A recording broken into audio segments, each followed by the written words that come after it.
National institute of neuroscience and হসপিটালের ভবন 2-এর উদ্বোধনী অনুষ্ঠানের সম্মানিত সভাপতি, মন্ত্রিপরিষদের সদস্য এবং উপদেষ্টাবৃন্দ, জাতীয় সংসদের সদস্য, বিভিন্ন পর্যায়ের স্বাস্থ্য কর্মকর্তা বৃন্দ, বিশেষজ্ঞ চিকিৎসক, গবেষক, পেশাজীবী সংগঠনের প্রতিনিধিবৃন্দ এবং সকল উপস্থিতিবৃন্দ, আসসালামু আলাইকুম।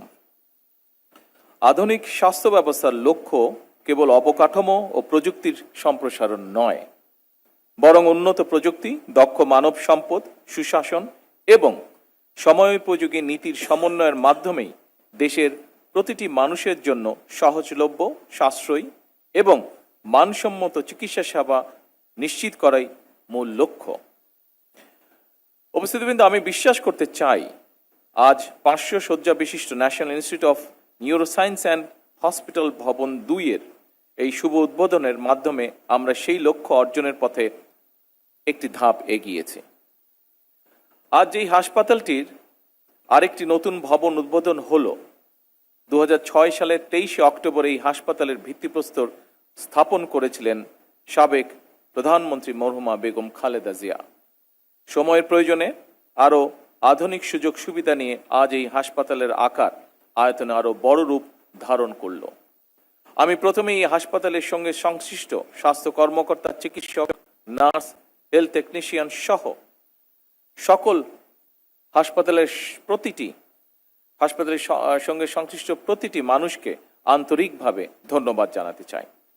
উপস্থিত সুধীবৃন্দ, ইপিলেপসি বা খিঁচুনি, পার্কিনসন ডিজিজ, ডিমেনশিয়া কিংবা মেরুদণ্ডের জটিল রোগ বর্তমানে বিশ্বজুড়ে এক বিশাল চ্যালেঞ্জ হিসেবে আবির্ভূত হয়েছে।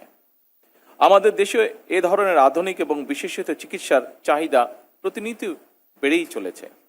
আজকের এই 500 শয্যা বিশিষ্ট আধুনিক ভবন উদ্বোধনের মাধ্যমে এই ধরনের রোগের চিকিৎসা সক্ষমতা বহুগুণে বৃদ্ধি পাবে ইনশাআল্লাহ।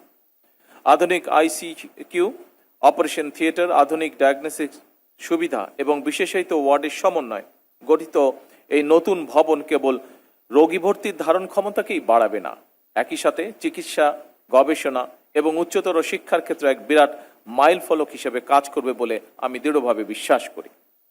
দেশের সাধারণ মানুষ যেন স্বল্প খরচে বিশ্বমানের নিউরো চিকিৎসা পেতে পারেন, সেই লক্ষ্য নিয়েই এই বর্ধিত ভবন নিউরোসায়েন্স 2 নির্মাণ করা হয়েছে।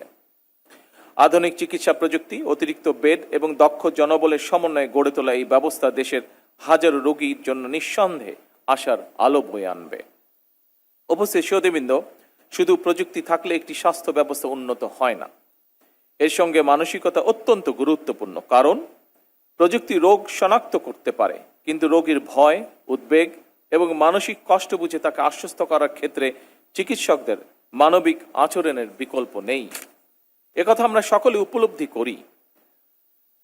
রোগীর প্রতি একজন চিকিৎসক বা স্বাস্থ্যকর্মী সহানুভূতিপূর্ণ আচরণ, মনোযোগ দিয়ে রোগীর কথা শোনা, রোগীর মানসিক অবস্থা বোঝা এবং রোগীর সঙ্গে সম্মানজনক আচরণ চিকিৎসার মান অনেক বাড়িয়ে দেয়।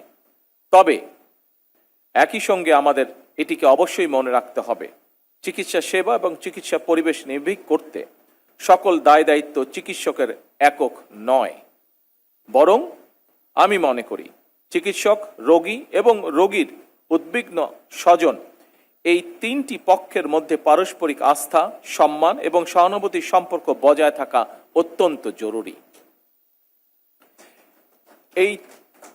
এই 3-এর মধ্যে পারস্পরিক আস্থা এবং সম্মানের পরিবর্তে চিকিৎসকরা যদি নিরাপত্তাহীনতা অনুভব করেন কিংবা রোগী এবং রোগীর স্বজনরা যদি চিকিৎসকদের উপরে বিশ্বাস এবং মর্যাদা সম্পর্ক অনুভব না করেন, তাহলে আমরা যতই হাসপাতালের অবকাঠামোগত উন্নয়ন করি, চিকিৎসার জন্য বিদেশ বিমুখতা বন্ধ করা যাবে না।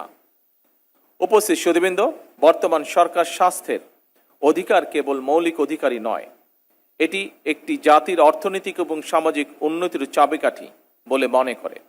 আমি মনে করি স্বাস্থ্যসেবা সহজলভ্য এবং সবার জন্য সমানভাবে প্রাপ্য হওয়া অত্যন্ত জরুরি।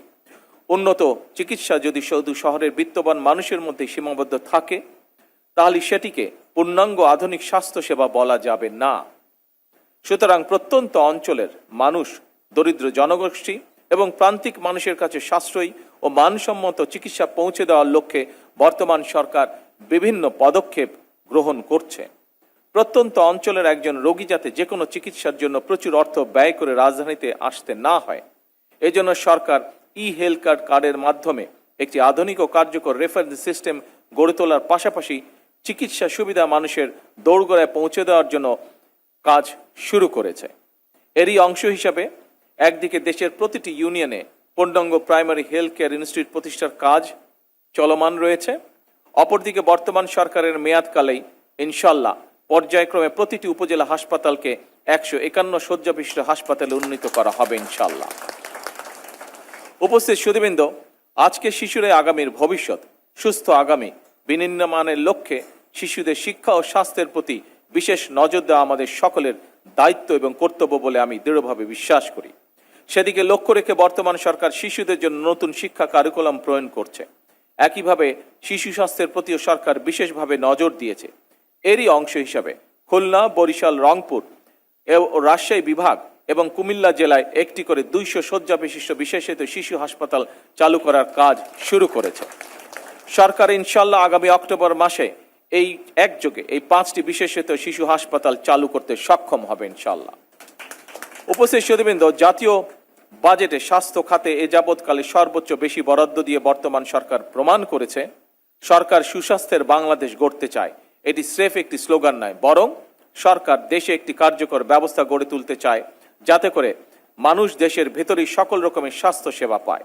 তবে স্বাস্থ্য এবং চিকিৎসা সেবার মান উন্নয়নে সরকার যতই উদ্যোগ গ্রহণ করুক, চিকিৎসক, স্বাস্থ্য বিশেষজ্ঞ, গবেষক, সর্বোপরি স্বাস্থ্য খাতের সঙ্গে সংশ্লিষ্ট সকলের ভূমিকার উপরেই স্বাস্থ্য এবং চিকিৎসা সেবার সাফল্য নির্ভর করছে। উপস্থিত সুধীবৃন্দ, সরকার এমন একটি কল্যাণমুখী রাষ্ট্র প্রতিষ্ঠা করতে প্রতিশ্রুতিবদ্ধ যেখানে চিকিৎসা পাওয়ার জন্য কোনো নাগরিককে দেশের বাইরে হয়তো যেতে হবে না, কিংবা কেউ অর্থ অভাবে স্বাস্থ্য সেবা থেকে ইনশাল্লাহ বঞ্চিত হবে না। আপনাদের মাধ্যমেই নিশ্চিত করা সম্ভব এই বিষয়গুলো। এই প্রত্যাশা এবং বিশ্বাস রেখে আমি আমার বক্তব্য শেষ করছি। আল্লাহ হাফেজ। বাংলাদেশ জিন্দাবাদ।